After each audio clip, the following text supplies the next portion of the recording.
Campaign 2020 is sponsored by Wisconsin Hospital Association, Quick Trip, Wisconsin Counties Association, Wisconsin Realtors Association, and Wisconsin Operating Engineers Local 139.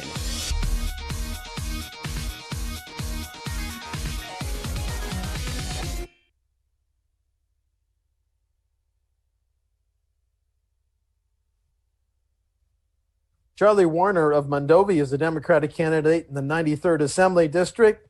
Charlie, welcome back to WisconsinEye. Why, thank you, Steve. It's really a pleasure to welcome you to my home. Well, glad you're here. When I look at your campaign website, I'm so intrigued because you say this, and I'm going to ask you to explain it. Vote like your rights depend on me. What do you mean? Well, how long do we have to talk here? Well, you got about a minute. You got about a minute to answer that one.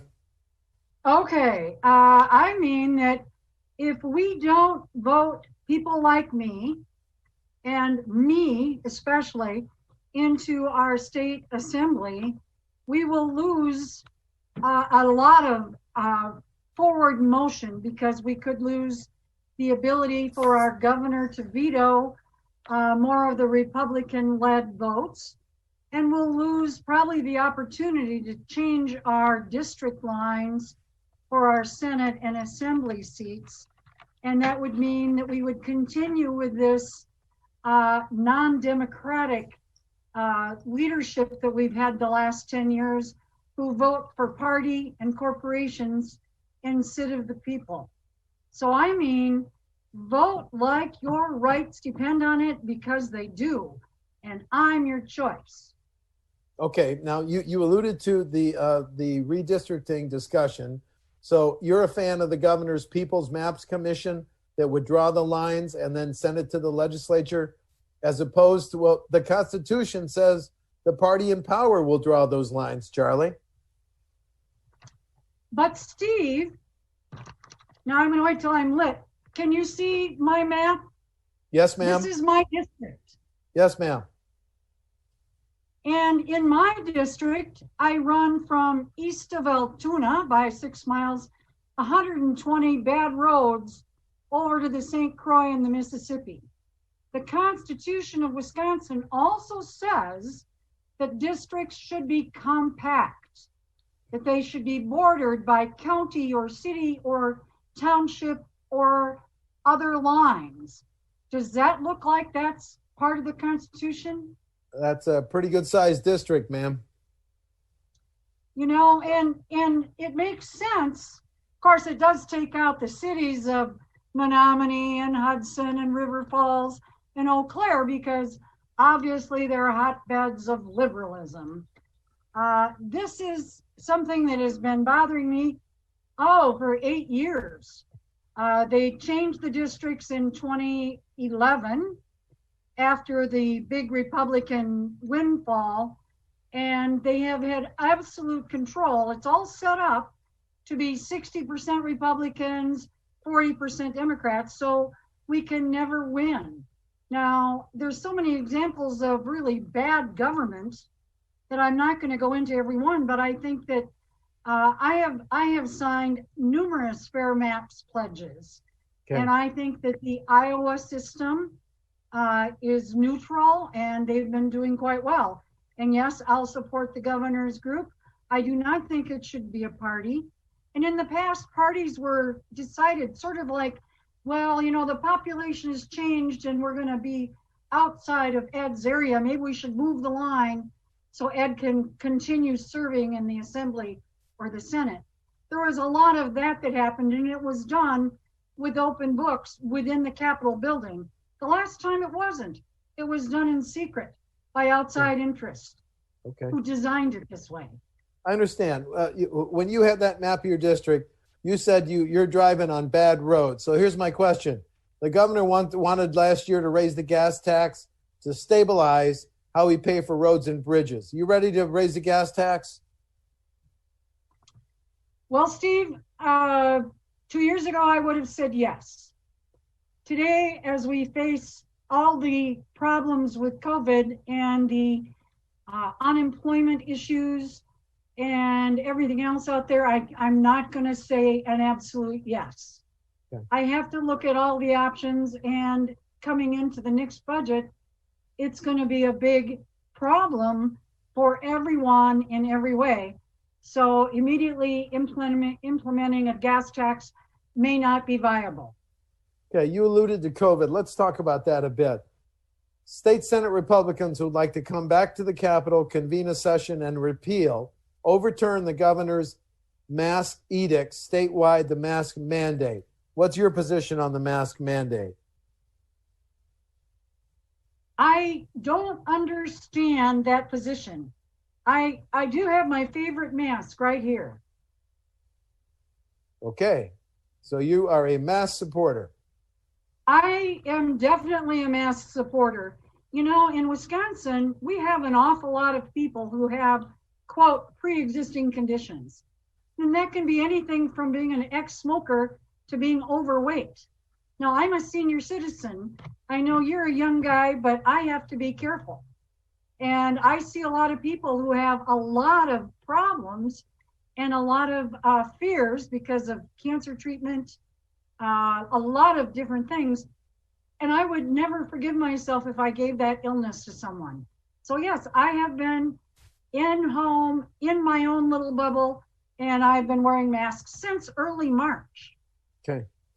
Let's stay with the pandemic. We got a report Monday that the state budget increased by 1% in the year that ended June 30. Everybody's worried about the pandemic hurting state tax collections in the current budget. If we're $1.5 billion or $1 billion short in the current budget, do we raise taxes or cut spending? Well, great question. And I think it's not an if we'll be short, we will be short. And the first step is to go look to a little more support from the federal government. They're going to have to change some of their budgets, and let's see some of that spending that's going places that maybe don't need it and come back to Wisconsin and other states. That's what we need to do first. I'm not in favor of raising taxes to cover this. I'm not in favor of in creating new fees. We have enough fees out there in Wisconsin because we've been adding fees instead of doing anything on taxes. We're all going to be short, and we're going to have to make some really tough decisions on where to save and what we can put off till next year. We've seen the role of hospitals treating COVID-19 patients. You're elected to the assembly. You're voting on the next state budget. Do hospitals get an even greater priority than they may have gotten in the current budget? Oh, Steve, we've got to protect our hospitals. They are really in a terrible bind. And now they're in a position where some of them are feeling they have to lay off people. We can't have that happen in our state. We've lost hospitals in the north and the west as it is. So I would be looking to add more funding in our medical facilities and in our just preparedness for the future. This week, State Senator Chris Kapping introduced the bill. Here's what it says: if a business or an organization has complied with CDC COVID-19 rules, protocols to protect its employers and customers, they could not be sued for COVID. Do we need that state law? Well, I think one of the problems with that introduction is that I think he used a word that I didn't like, something about valid or harassment type things. And who is to judge? I don't think we need that law. I think that's something that's being backed by the Chamber of Commerce's and the manufacturers out there. Because they don't want to have any responsibility. I think they have to take some responsibility if they're making people come to work in an unsafe environment. They have responsibility. What's your position on medical and legal, or medical and recreational marijuana? Oh, I'm so glad you asked. Another one that you've asked. I believe that Wisconsin is missing the boat. I think we definitely need medical marijuana. We've needed that for years. I have been advocating for changes in our marijuana laws. I don't think it's right what we're doing, that it should have never been classified the kind of drug that it is. And yes, when we have Canada legalizing, Illinois, Michigan, Minnesota, we become an island. Why shouldn't we be collecting some of those taxes? Okay. New subject. The governor this week wanted the legislature to vote on his 9-bill package on policing reforms. If you're familiar with some of those bills, could you support the governor's policing reform changes? The governor called a special session, and a lot of people didn't bother to show up. And there was a 30-second gavel in and out, and I'm appalled by that. Yes, I would support the governor's plan. I haven't seen every bill, so I can't say it across the board, but I have for years felt that we have been militarizing our police and that that's wrong. I want my grandkids to think that the police are their friends, that they can approach them at any time, not to be afraid of them. I'm not happy with what's going on in Wisconsin, and I think people have taken the wrong idea that it's defund the police. It's not defund the police, it's demilitarize the police, and let's humanize the police. That's what we need. So yes, I would back most of what he has offered, and definitely it needs to be, everyone needs to sit down at the table and discuss it. It's the only way we can find solutions. Okay. Let's talk about property taxes, which are high in Wisconsin. Because they are high, schools and local governments have had to live with caps and limits on property tax levies for more than 20 years. You're elected, you're voting on the next state budget. Should those caps and limits on property taxes stay in place or be lifted? I believe that we should totally revamp our educational process on this. I think they should be changed, not just lifted. I think they've been in place for 20 years and they haven't been relooked at with a realistic eye. We are now behind all the other states in our retention of good teachers. We're about 36th as far as education. That is appalling to me. I've had great pride in Wisconsin that our public schools were the best of the best. When people would move to Wisconsin and say, why are the taxes so high? I would say, well, you don't have to send your kids to a public school, and there's a lot of safety here. I can't say that anymore because the whole system is really skewered and not fair to anybody. We do need to have a good education.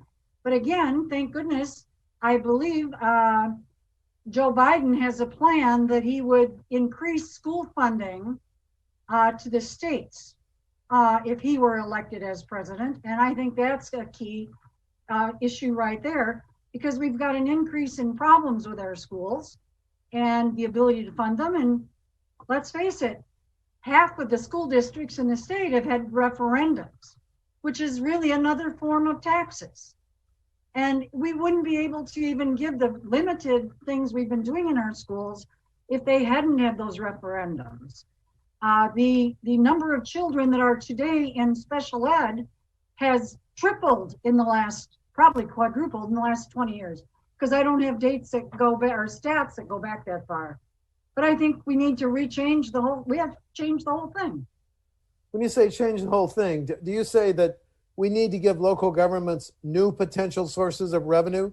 Should they be able to levy, should villages and cities be able to levy their own half-cent sales tax?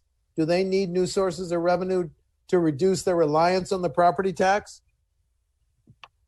Oh, Steve, absolutely they need to have their own controls. That's the other thing that the group that's been in power for the last decade has done.